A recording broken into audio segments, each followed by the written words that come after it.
તો સુરતમાં કામરેજના તાપી નદી બ્રિજ પરથી લોખંડની પ્લેટ દૂર કરવા યુદ્ધના ધોરણે કામગીરી હાથ ધરાઈ છે। સુરત જિલ્લા પોલીસ વડા હિતેશ જોયસરે કર્યું નિરીક્ષણ।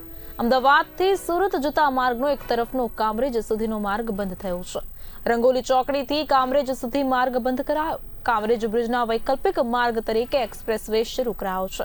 નેશનલ હાઈવેના ટ્રાફિકને એક્સપ્રેસ વે પર ડાયવર્ટ કરાયો છે। તો સુરત તરફ જતા વાહનો કિમચાર રસ્તાથી રંગોલી ચોકડી તરફ જઈ શકશે। બારડોલી નવસારી તરફ જતા વાહનો એક્સપ્રેસ મારફતે જઈ શકશે। અમદાવાદ તરફ જતા આવતા વાહનો નાની નારોલીથી એક્સપ્રેસનો ઉપયોગ કરવાનો રહેશે। 30 દિવસ સુધી કામરેજ તાપી બ્રિજ અવરજવર માટે બંધ કરવામાં આવ્યો છે, જ્યાં બિલકુલ માહિતી અનુસાર વાહન ચાલકોને ટ્રાફિક રૂલ્સ માટે સહકાર આપવાની અપીલ પણ ત્યારે કરવામાં આવી છે। આપણે સૌ જાણીએ છીએ એ રીતે તાપી નદીના બ્રિજના સમારકામ કરવા અર્થે NH48 પરનો તાપી બ્રિજ અને અમદાવાદથી મુંબઈ જતો હાઈવે એ તાપી બ્રિજ પર બંધ કરવામાં આવશે।